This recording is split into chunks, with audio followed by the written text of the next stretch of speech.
दोस्तों, कैसे हैं आप सभी। आशा करता हूं बहुत ही अच्छे होंगे। इस वीडियो में हम अपने लेकर आए साइंस के अति महत्वपूर्ण प्रश्न। ये ऐसे प्रश्न हैं जो बार बार एग्जाम में पूछते हैं। तो किसी भी एग्जाम की तैयारी कर रहे हैं जहां पर साइंस पूछा जाता है, यह वीडियो आपके लिए बहुत ही महत्वपूर्ण है और आने वाले एग्जाम के लिए बहुत ही हेल्पफुल रहेगी। चलिए वीडियो की शुरुआत करते हैं और हाँ, वीडियो के अंत में फीडबैक जरूर दीजिए। चलिए देखते हैं पहला क्वेश्चन क्या पूछा है आपसे। पहला क्वेश्चन पूछा, वायु में अधिकतम मात्रा में कौन सी गैस पाई जाती है। वायु में अधिकतम मात्रा में कौन सी गैस पाई जाती है आपसे पूछा। वायु नहीं है, वायुमंडल होगा। वायुमंडल में अधिकतम कौन सी गैस पाई जाती है, ये आपसे पूछा। चलिए बताइए इसका राइट आंसर क्या हो जाएगा। राइट आंसर कमेंट बॉक्स में लिख दीजिए। राइट आंसर हो जाएगा ऑप्शन नाइट्रोजन जो है, यह हमारे वायुमंडल में सबसे अधिक मात्रा में पाई जाती है। नाइट्रोजन की जो प्रतिशत मात्रा है, N2 की जो प्रतिशत मात्रा है वो 78% पाई जाती है। उसके बाद जो आता है वो आता है आपका ऑक्सीजन का। ऑक्सीजन की जो प्रतिशत मात्रा है वो आपका 21% पाया जाता है। ऑक्सीजन 21% पाया जाता है। इसके बाद आर्गन है।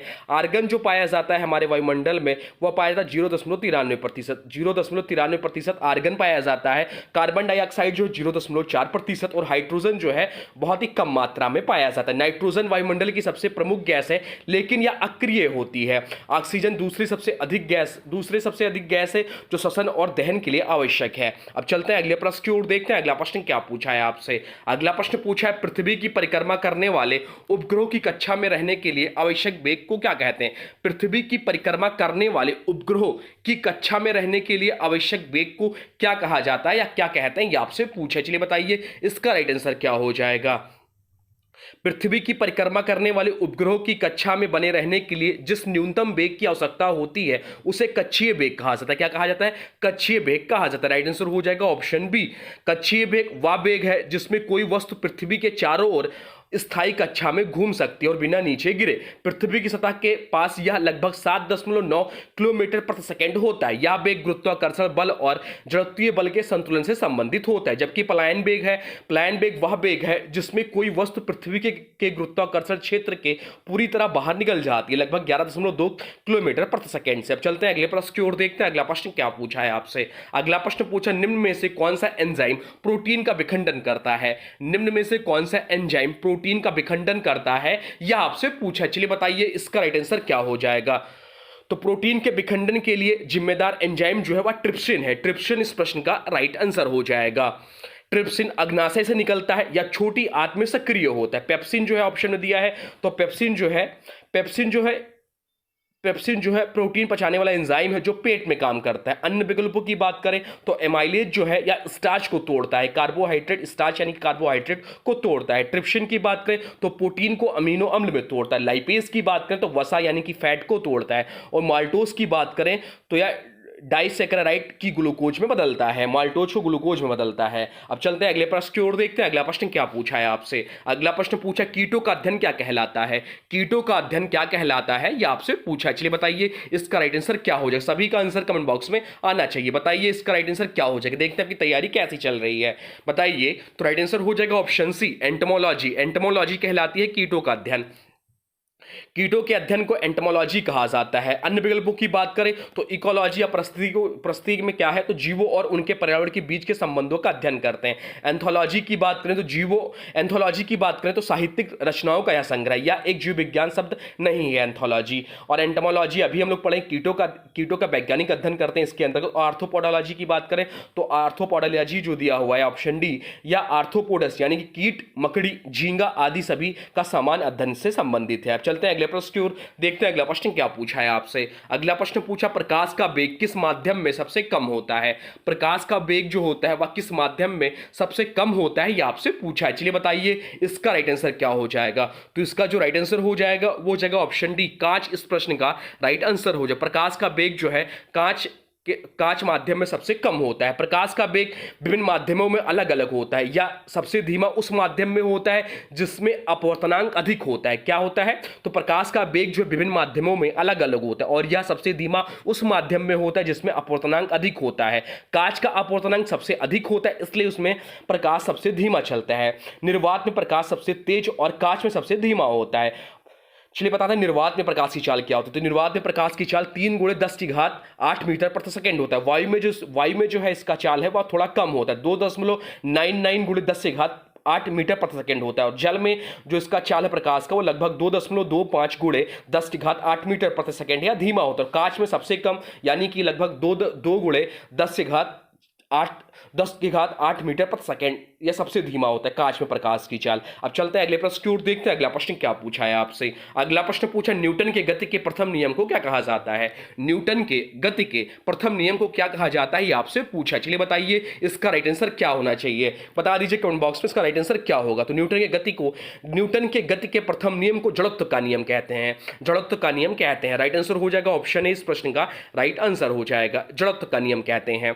न्यूटन का प्रथम गति नियम क्या कहता है, तो कोई भी वस्तु तब तक विराम या सरल रेखा में गति की अवस्था में रहती है जब तक उस पर कोई बाहरी बल कार्य न करे। इस नियम से यह सिद्ध होता है कि वस्तुएं स्वाभाविक रूप से अपनी गति की अवस्था बनाए रखती हैं। जड़त्व वस्तु की वह प्रवृत्ति है जिसमें वह अपनी गति या विश्राम की स्थिति को बनाए रखता है। तो ऑप्शन ए जड़त्व का नियम या न्यूटन का प्रथम नियम है। बल का नियम क्या है, तो बल का नियम जो है न्यूटन का दूसरा नियम है। क्रियापद क्रिया नियम की बात करें तो यह बल या न्यूटन का तीसरा नियम है। उष्मागतिकी का जो नियम है या ताप और ऊर्जा से संबंधित भौतिकी का हिस्सा है। अब चलते हैं अगले प्रश्न की ओर, देखते हैं अगला प्रश्न क्या पूछा है आपसे।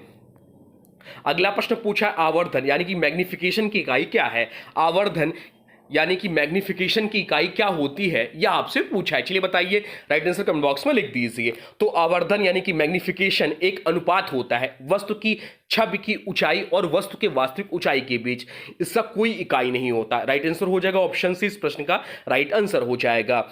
मैग्निफिकेशन यम बराबर छवि की ऊंचाई बटा वस्तु की ऊंचाई। चूंकि दोनों ऊंचाइयां समान इकाई में होती इसलिए इकाइयां आपस में कट जाती हैं, अतः एक निराकार राशि होती है। समझ में आ गया क्यों इसकी आवर्धन की इकाई क्या होती है। तो आवर्धन बराबर हम लोग जानते हैं छवि की ऊंचाई बटे वस्तु की ऊंचाई। तो चूंकि दोनों ऊंचाइयां समान इकाइयां में होती इसलिए इकाइयों आपस में कट जाती, इसलिए यह एक निराकार राशि होती है। बाकी ऑप्शन दिया सेमी, तो सेमी जो है लंबाई की इकाई है। डायोप्टर की बात करें तो लेंस की शक्ति की इकाई है और न्यूटन की बात करें तो बल की इकाई है। चलते हैं अगले प्रश्न की ओर, देखते हैं अगला प्रश्न क्या पूछा है आपसे। अगला प्रश्न पूछा ध्वनि तरंगे किस माध्यम में सबसे तेज गति से यात्रा करती हैं। ध्वनि तरंगे जो है किस माध्यम में सबसे तेज गति से यात्रा करती हैं यह आपसे पूछा। चलिए बताइए इसका राइट आंसर क्या हो जाएगा। ध्वनि तरंगे ठोस में सबसे तेज गति से यात्रा करती हैं। राइट आंसर हो जाएगा ऑप्शन सी, ठोस इस प्रश्न का राइट आंसर हो जाएगा। ध्वनि तरंगे जो है ठोस में सबसे तेज गति से यात्रा करती हैं। ठोस में कणों के बीच आपसी दूरी कम होती है इसलिए कंपन तेजी से एक कण से दूसरे कण तक पहुंचते हैं। निर्वात में कोई माध्यम नहीं होता इसलिए ध्वनि यहां चल ही नहीं सकती। ध्वनि एक यांत्रिक तरंग है जिसमें ऊर्जा के संचरण के लिए कणों की आवश्यकता होती, इस वजह से। तो ठोस में जो ध्वनि की गति होती है वो 5000 मीटर प्रति सेकंड होती है, सबसे अधिक या सबसे तेज।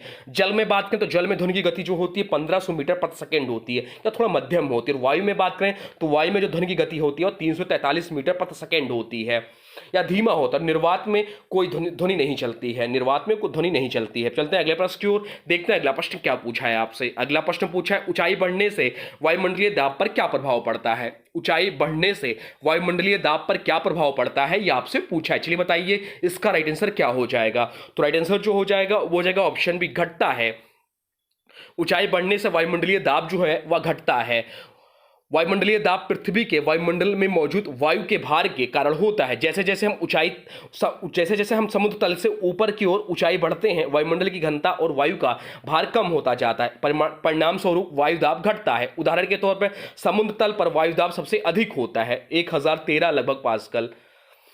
किसी पर्वत की चोटी पर यह काफी कम हो जाता है, इस कारण पहाड़ों पर सांस लेने से कठिनाई होती है। अब चलते हैं अगले प्रश्न की ओर, देखते हैं अगला प्रश्न क्या पूछा है आपसे। अगला प्रश्न पूछा किस अम्ल में नींबू का स्वाद खट्टा होता है। किस अम्ल में नींबू का स्वाद खट्टा होता है यह आपसे पूछा है। चलिए बताइए इसका राइट आंसर क्या हो जाएगा, बता दीजिए राइट आंसर क्या हो जाएगा। तो नींबू का खट्टा स्वाद मुख्यतः साइट्रिक अम्ल के कारण होता है। राइट आंसर हो जाएगा ऑप्शन बी, साइट्रिक अम्ल जो है जिससे नींबू का स्वाद जो होता है खट्टा होता है। इसका रासायनिक सूत्र क्या है, तो इसका रासायनिक सूत्र भी ध्यान रखिए, C6H8O7 साइट्रिक अम्ल का रासायनिक सूत्र है। O7 इसका रासायनिक सूत्र है। या प्राकृतिक फल अम्ल है जो खट्टे फलों में भरपूर मात्रा में पाया जाता है। साइट्रिक अम्ल जो है नींबू, संतरा, मौसमी आदि में पाया जाता है। लैक्टिक अम्ल की बात करें जो ऑप्शन में दिया है तो यह दही, छाछ में पाया जाता है। और एस्कॉर्बिक अम्ल की बात करें तो विटामिन सी जैसे आंवला, संतरा में पाया जाता है, पोषण से जुड़ा होता है। और टाइट्रिक अम्ल की बात करें, टार्टरिक अम्ल जो है या इमली और अंगूर में पाया जाता है। चलते हैं अगले प्रश्न की ओर, देखते हैं अगला प्रश्न क्या पूछा है आपसे। अगला प्रश्न पूछा पीएच स्केल की खोज किसने की थी। पीएच स्केल की खोज किसने की थी आपसे पूछा है। चलिए बताइए इसका राइट आंसर क्या हो जाएगा। तो पीएच स्केल की खोज डेनमार्क के वैज्ञानिक सोरेन पीटर लॉरिसन ने की थी। कौन किया था? सोरेन पीटर लॉरिसन ने किया था। राइट आंसर हो जाएगा ऑप्शन, इस प्रश्न का राइट आंसर हो जाएगा। पीएच का अर्थ होता है पोटेंशियल ऑफ हाइड्रोजन, या किसी घोल की अम्लता या क्षारीयता को मापने का पैमाना होता है। इसका मान जो होता है 0 से 14 के बीच में होता है। अब चलते हैं अगले प्रश्न की ओर, देखते हैं अगला प्रश्न क्या पूछा है आपसे। अगला प्रश्न पूछा बल्ब में प्रयोग होने वाली गैस कौन सी होती है। बल्ब में प्रयोग होने वाली गैस कौन सी होती है यह आपसे पूछा। चलिए बताइए इसका राइट आंसर क्या हो जाएगा। बल्ब में प्रयोग होने वाली गैस कौन सी होती है आपसे पूछा है। बताइए इसका राइट आंसर क्या हो जाएगा। राइट आंसर हो जाएगा ऑप्शन डी, आर्गन इस प्रश्न का राइट आंसर हो जाएगा। आर्गन इस प्रश्न का राइट आंसर हो जाएगा। बल्ब में मुख्य रूप से प्रयोग की जाने वाली गैस आर्गन है। परंपरागत बिजली के बल्बों में फिलामेंट अक्सर टंगस्टन बहुत ही गर्म होता है। अगर बल्ब के अंदर ऑक्सीजन हो तो फिलामेंट जलकर खत्म हो जाएगा, इसलिए बल्ब को निष्क्रिय गैस से भरा जाता है। जैसे आर्गन, कभी कभी नाइट्रोजन, कभी मिश्रण भी डालते हैं। चलते हैं अगले प्रश्न की ओर, देखते हैं अगला प्रश्न क्या पूछा है आपसे। अगला प्रश्न पूछा परमाणु में प्रोटॉन की खोज किसने की थी। परमाणु में प्रोटॉन की खोज किसने की थी आपसे पूछा है। चलिए बताइए इसका राइट आंसर क्या हो जाएगा। तो इसका जो राइट आंसर हो जाएगा वो जाएगा ऑप्शन बी, रदरफोर्ड ने की थी। परमाणु में प्रोटॉन की खोज जो की थी अर्नेस्ट रदरफोर्ड ने की थी। 1911 में रदरफोर्ड ने अपने स्वर्ण प्रयोग में से परमाणु के केंद्र में धनावेशित कण की उपस्थिति को पता लगाया। बाद में 1920 में उन्होंने इस धनावेशित कण को प्रोटॉन नाम दिया। बाकी बात करें थॉमसन की, तो थॉमसन ने इलेक्ट्रॉन की खोज की थी। रदरफोर्ड ने अभी हम लोग पढ़े प्रोटॉन की खोज और नाभिक का मॉडल दिया। चार्डविक ने न्यूट्रॉन की खोज की, तो बोहर ने परमाणु के कक्षीय मॉडल की खोज की। अब चलते हैं अगले प्रश्न की ओर, देखते हैं अगला प्रश्न क्या पूछा है आपसे। अगला प्रश्न पूछा किस गैस का उपयोग फलों को पकाने में किया जाता है। किस गैस का उपयोग फलों को पकाने में किया जाता है यह आपसे पूछा है। चलिए बताइए इसका राइट आंसर क्या होगा, या राइट आंसर कमेंट बॉक्स में लिख दीजिए। बताइए इसका राइट आंसर क्या हो जाएगा। तो फलों को कृत्रिम रूप से पकाने के लिए सबसे अधिक उपयोग की जाने वाली जो गैस है वह एथिलीन है। एथिलीन इस प्रश्न का राइट आंसर हो जाएगा। एथिलीन जिसका रासायनिक सूत्र होता है C2H4। C2H4 इसका रासायनिक सूत्र होता है। यह एक प्राकृतिक रूप से बनने वाला पादप हार्मोन गैस है। यह फल पकने की प्रक्रिया को तेज करता है। केला, आम, पपीता आदि को कृत्रिम रूप से पकाने में एथिलीन का नियंत्रित मात्रा में प्रयोग किया जाता है। अब चलते हैं अगले प्रश्न की ओर, देखते हैं अगला प्रश्न क्या पूछा है आपसे। अगला प्रश्न पूछा है विद्युत धारा की SI इकाई क्या है। विद्युत धारा की SI इकाई क्या है यह आपसे पूछा है। चलिए बताइए इसका राइट आंसर क्या हो जाएगा। तो राइट आंसर जो हो जाएगा वो हो जाएगा ऑप्शन बी, एम्पियर। एम्पियर जो है विद्युत धारा की SI इकाई है। विद्युत धारा वह दर है जिसमें आवेश किसी चालक में बहता है। SI इकाई प्रणाली में इसे एम्पियर में मापा जाता है। 1 एम्पियर बराबर 1 कूलाम प्रति सेकंड होता है।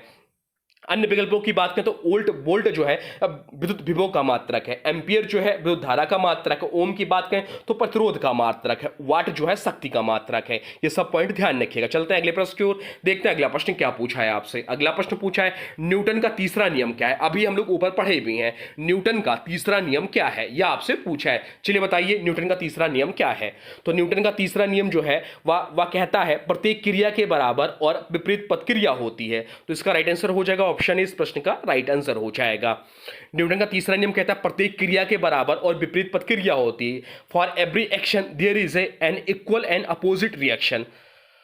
इसका सही उत्तर हो जाएगा। उदाहरण के तौर पे जब आप दीवार की ओर जोर से धक्का देते हैं तो दीवार भी आपको उतनी ही ताकत से पीछे धक्का देती है। रॉकेट आगे तभी बढ़ता है जब वह पीछे गैस फेंकता है, यही प्रतिक्रिया होती है। चलते हैं अगले प्रश्न की ओर, देखते हैं अगला प्रश्न क्या पूछा है आपसे। अगला प्रश्न पूछा है विद्युत चुंबकीय तरंगों की गति होती है। विद्युत चुंबकीय तरंगों की गति कैसे होती है यह आपसे पूछा है। चलिए बताइए इसका राइट आंसर क्या हो जाएगा। तो इसका जो राइट आंसर हो जाएगा वो हो जाएगा ऑप्शन बी, प्रकाश की गति के समान होता है विद्युत चुंबकीय तरंगों की गति। विद्युत चुंबकीय तरंगों की गति जो होती है प्रकाश की गति के समान होती है। इसका राइट आंसर हो जाएगा ऑप्शन बी, प्रकाश के समान। विद्युत चुंबकीय तरंगों में प्रकाश, रेडियो वेव्स, एक्सरे, गामा किरणें आदि शामिल। ये सभी तरंगे वैक्यूम में एक ही गति से यात्रा करती हैं जो होती है 3 × 10⁸ मीटर प्रति सेकंड या लगभग 3 लाख किलोमीटर प्रति सेकंड। यह प्रकाश की गति भी है। अब चलते हैं अगले प्रश्न की ओर, देखते हैं अगला प्रश्न क्या पूछा है आपसे। अगला प्रश्न प्रश्न पूछा जीन की इकाई होती है, जीन की इकाई क्या होती है, यह आपसे पूछा। चलिए बताइए इसका राइट आंसर क्या हो जाएगा। राइट आंसर जो हो जाएगा वो हो जाएगा ऑप्शन है डीएनए। इस प्रश्न का राइट आंसर हो जाएगा। जीन की मूलभूत इकाई जो होती है वह डीएनए होती है। जीन एक वह खंड है जो आनुवांशिक जानकारी को संग्रहित करता है। यह जानकारी डीएनए यानी कि डीऑक्सीराइबोन्यूक्लिक एसिड में संग्रहित होती है। डीएनए की संरचना में न्यूक्लियोटाइड्स होते हैं जो जीन की विशेषताओं को निर्धारित करते हैं। चलते हैं अगले प्रश्न की ओर, देखते हैं अगला प्रश्न क्या पूछा है आपसे। अगला प्रश्न पूछा किसका तापमान मापने के लिए पायरोमीटर का उपयोग किया जाता है। किसका तापमान मापने के लिए पायरोमीटर का उपयोग किया जाता है यह आपसे पूछा है। चलिए बताइए इसका राइट आंसर क्या हो जाएगा। तो पायरोमीटर का उपयोग अत्यधिक ऊंचे तापमान को मापने के लिए किया जाता है, विशेषकर वहां जहां सामान्य थर्मामीटर काम नहीं करते। तो राइट आंसर जो हो जाएगा इस प्रश्न का वो हो जाएगा ऑप्शन बी, उच्च ताप के लिए पायरोमीटर का प्रयोग किया जाता है। पायरोमीटर का उपयोग भट्टियों, धातु पिघालने वाली इकाइयों और औद्योगिक प्रक्रियाओं में होता है जहां तापमान सैकड़ों से लेकर हजारों डिग्री सेल्सियस तक हो सकता है, या बिना संपर्क के तापमान मापता है, यानी रेडिएशन के आधार पर मापता है। अब चलते हैं अगले प्रश्न की ओर, देखते हैं अगला प्रश्न क्या पूछा है आपसे। अगला प्रश्न पूछा है किस प्रक्रिया में ऊर्जा मुक्त होती है। किस प्रक्रिया में ऊर्जा मुक्त होती है यह आपसे पूछा है। बढ़िया प्रश्न है, सरल क्वेश्चन है पर कंफ्यूजन वाला है। चलिए बताइए इसका राइट आंसर क्या हो जाएगा। राइट आंसर हो जाएगा वह हो जाएगा ऑप्शन बी, श्वसन। श्वसन इस प्रश्न का राइट आंसर हो जाए। जिस प्रक्रिया में ऊर्जा मुक्त होती है वह है श्वसन। श्वसन एक जैविक प्रक्रिया है जिसमें ग्लूकोज या अन्य पोषक तत्वों का ऑक्सीजन की उपस्थिति में अपघटन होता है और इस प्रक्रिया में ऊर्जा यानी कि एटीपी का उत्पादन होता है। अब चलते हैं अगले प्रश्न की ओर, देखते हैं अगला प्रश्न क्या पूछा है आपसे। अगला प्रश्न पूछा है पत्तियों का हरा रंग किस कारण होता है। पत्तियों का हरा रंग जो है किस कारण होता है यह आपसे पूछा। चलिए बताइए इसका राइट आंसर क्या हो जाएगा। तो इसका जो राइट आंसर हो जाएगा वो हो जाएगा ऑप्शन है क्लोरोफिल के कारण। राइट आंसर हो जाएगा ऑप्शन ए, पत्तियों का हरा रंग क्लोरोफिल के कारण होता है। क्लोरोफिल एक हरित वर्णक है जो पौधों की पड़हरित में पाया जाता है या सूर्य के प्रकाश को अवशोषित करके प्रकाश संश्लेषण में मदद करता है। क्लोरोफिल विशेष रूप से नीली और लाल तरंगदैर्घ्य के प्रकाश को अवशोषित करता है और हरा रंग परावर्तित करता है, इसलिए पत्तियां हरी दिखाई देती हैं। चलते हैं अगले प्रश्न की ओर, देखते हैं अगला प्रश्न क्या पूछा है आपसे। अगला प्रश्न पूछा कौन सी किरणें हड्डियों की जांच में प्रयोग होती हैं। कौन सी किरणें जो है हड्डियों की जांच में प्रयोग होती है यह आपसे पूछा है। चलिए बताइए इसका राइट आंसर क्या हो जाएगा, बता दीजिए। तो इसका जो राइट आंसर हो जाएगा वो हो जाएगा ऑप्शन सी, एक्सरे। एक्सरे इस प्रश्न का राइट आंसर हो जाएगा। हड्डियों की जांच में प्रयोग होने वाली किरणें जो होती हैं वह एक्सरे होती हैं। एक्सरे किरणें उच्च ऊर्जा वाली विद्युत चुंबकीय तरंगें होती हैं। यह शरीर के ऊतकों से होकर निकल जाती हैं लेकिन हड्डियों जैसी कठोर संरचना इन्हें रोक लेती हैं। इस कारण हड्डियां सफेद दिखाई देती हैं और बाकी भाग गहरे, जिसमें डॉक्टर फ्रैक्चर या असमानताओं की जांच कर सकते हैं। बाकी ऑप्शन दिया अल्ट्रावायलेट, तो इसका उपयोग जो है जीवाणुनाशक और त्वचा परीक्षण में किया जाता है। गामा किरणों की बात करें तो कैंसर उपचारों, परमाणु विकिरण में किया जाता है। एक्सरे की बात करें तो अभी हम लोग पढ़े हड्डियों और आंतरिक अंगों की जांच के लिए। और माइक्रोवेव जो ऑप्शन दिया डी, या खाना गर्म करने और संचार प्रणाली से संबंधित है। चलते हैं अगले प्रश्न की ओर, देखते हैं अगला प्रश्न क्या पूछा है आपसे। अगला प्रश्न पूछा मस्तिष्क की सुरक्षा कौन करता है। मस्तिष्क की सुरक्षा कौन करता है यह आपसे पूछा है। चलिए बताइए इसका राइट आंसर क्या हो जाएगा। तो इसका जो राइट आंसर हो जाएगा वो हो जाएगा मस्तिष्क की सुरक्षा करता है खोपड़ी। खोपड़ी इस प्रश्न का राइट आंसर हो जाएगा।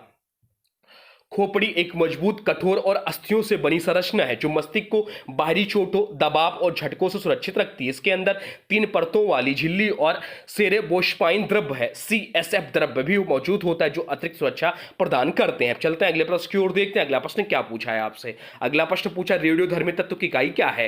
रेडियोधर्मी तत्व की इकाई क्या है यह आपसे पूछा है। चलिए बताइए इसका राइट आंसर क्या हो जाएगा।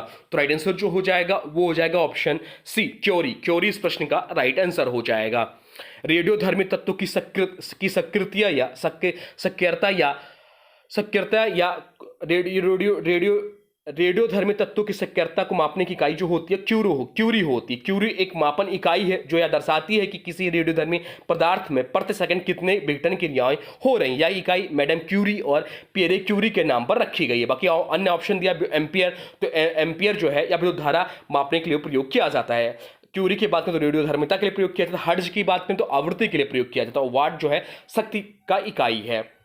अब चलते हैं अगले प्रश्न की ओर, देखते हैं अगला प्रश्न क्या पूछा है आपसे। अगला प्रश्न पूछा शुद्ध जल का क्वथनांक होता है, शुद्ध जल का क्वथनांक क्या होता है यह आपसे पूछा है। चलिए बताइए इसका राइट आंसर क्या हो जाएगा। सरल प्रश्न है, सभी का आंसर कमेंट बॉक्स में आना चाहिए। शुद्ध जल का क्वथनांक क्या होता है, तो शुद्ध जल का जो क्वथनांक होता है वो 100 डिग्री सेल्सियस होता है। राइट आंसर हो जाएगा ऑप्शन बी, इस प्रश्न का राइट आंसर हो जाएगा। शुद्ध जल का क्वथनांक जो होता है 100 डिग्री सेल्सियस होता है। चलते हैं अगले प्रश्न की ओर, देखते हैं अगला प्रश्न क्या पूछा है आपसे। अगला प्रश्न पूछा ग्लूकोज का रासायनिक सूत्र क्या है, ग्लूकोज का रासायनिक सूत्र क्या है यह आपसे पूछा है। चलिए बताइए इसका राइट आंसर क्या हो जाएगा। तो राइट आंसर जो हो जाएगा वो हो जाएगा ऑप्शन है C6H12O6, या जो है ग्लूकोज का रासायनिक सूत्र है। बाकी ऑप्शन में जो दिया है C12H22O11 या सुक्रोज का रासायनिक सूत्र किसका है, तो सुक्रोज का रासायनिक सूत्र है। ऑप्शन में दिया CH4, तो CH4 जो है मीथेन का रासायनिक सूत्र है। और ऑप्शन में CO2 तो सभी लोग जानते हैं कार्बन डाइऑक्साइड का रासायनिक सूत्र है,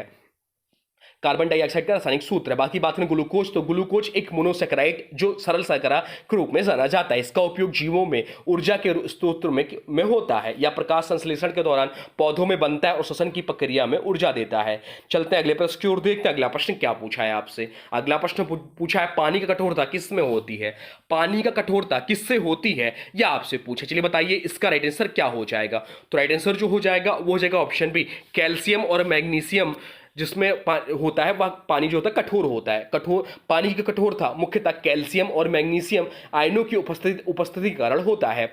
जब पानी में कैल्शियम आयन और मैग्नीशियम आयन की मात्रा अधिक हो जाती है तो वह कठोर जल बन जाता है। कठोर जल साबुन के साथ झाग नहीं बनाता और इसका उपयोग घरेलू व औद्योगिक कार्यों में समस्याजनक हो सकता है। अन्य विकल्पों की बात करें तो सोडियम जो है या जल को सॉफ्ट बनाने में उपयोग होता है। कैल्शियम और मैग्नीशियम अभी हम लोग पढ़े हैं कठोरता का प्रमुख कारण है। पोटेशियम की बात करें तो पौधों के लिए आवश्यक है लेकिन कठोरता में कोई भूमिका नहीं।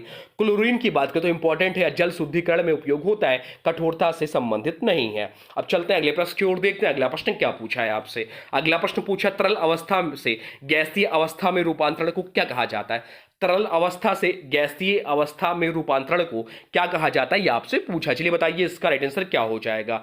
राइट आंसर हो जाएगा ऑप्शन सी, वाष्पीकरण कहलाता है। राइट आंसर हो जाएगा ऑप्शन सी, वाष्पीकरण। वाष्पीकरण वह प्रक्रिया है जिसमें कोई तरल पदार्थ गर्म होकर गैसीय अवस्था में परिवर्तित हो जाता है। अब चलते हैं अगले प्रश्न की ओर, देखते हैं अगला प्रश्न क्या पूछा है आपसे। अगला प्रश्न पूछा रेडियो एक्टिव तत्व कौन सा है, रेडियो एक्टिव तत्व कौन सा है यह आपसे पूछा है। चलिए बताइए इसका राइट आंसर क्या हो जाएगा। तो इसका जो राइट आंसर हो जाएगा वो हो जाएगा ऑप्शन बी, यूरेनियम जो है वह रेडियो एक्टिव तत्व है। रेडियो एक्टिव तत्व वह होता है जो अपने आप विकिरण उत्सर्जित करता है और एक अस्थिर अवस्था में स्थित अवस्था की ओर परिवर्तित होता है, जैसे कि यूरेनियम। यूरेनियम एक भारी धातु है जिसका परमाणु संख्या 92 है और जिसे यू से प्रतीक करते हैं या प्रतीक है इसका, या प्राकृतिक रूप से रेडियो एक्टिव होता है और नाभिकीय ऊर्जा के उत्पादन में प्रयोग होता है। इसकी रेडियोधर्मी श्रृंखला में रेडियम, थोरियम, पोलोनियम आदि भी आते हैं। चलते हैं अगले प्रश्न की ओर, देखते हैं अगला प्रश्न क्या पूछा है आपसे। अगला प्रश्न पूछा है लोहे को जंग लगने से रोकने के लिए उस पर जस्ता की परत चढ़ाने की प्रक्रिया को क्या कहते हैं। लोहे को जंग लगने से रोकने के लिए उस पर जस्ता की परत चढ़ाने की प्रक्रिया को क्या कहते हैं यह आपसे पूछा है। चलिए बताइए इसका राइट आंसर क्या हो जाएगा। तो राइट आंसर हो जाएगा ऑप्शन ए, गैल्वेनाइजेशन कहते हैं। राइट आंसर हो जाएगा ऑप्शन ए, लोहे को जंग लगाने से बचाने के लिए उस पर जस्ता यानी कि जिंक की परत चढ़ाई जाती है और इस प्रक्रिया को गैल्वेनाइजेशन कहते हैं। इसका राइट आंसर हो जाएगा ऑप्शन ए। तो ये रहे टॉप 30 साइंस के प्रश्न। अब आप लोग कमेंट बॉक्स में बताइए कि 30 में से आपके कितने क्वेश्चन सही हैं। अब आज के वीडियो से प्रश्न है, इसका राइट आंसर आप लोग को कमेंट बॉक्स में बताना है। आज के वीडियो से प्रश्न है कीटों का अध्ययन क्या कहलाता है, कीटों का अध्ययन क्या कहलाता है। इसका जो भी राइट आंसर होगा कमेंट बॉक्स में जरूर बताइए। साथ साथ में वीडियो कैसा लगा इसके बारे में भी जरूर बताइए। कोई सुझाव हो तो आप भी कमेंट बॉक्स में लिख दीजिए। और हाँ देखिए, अभी तक आपने वीडियो को लाइक नहीं किया है तो प्लीज वीडियो को लाइक कर दीजिए और वीडियो को किसी स्टडी ग्रुप में शेयर कर दीजिए। तो चलिए मिलते हैं नए वीडियो में, तब तक के लिए thanks for watching railway exam target.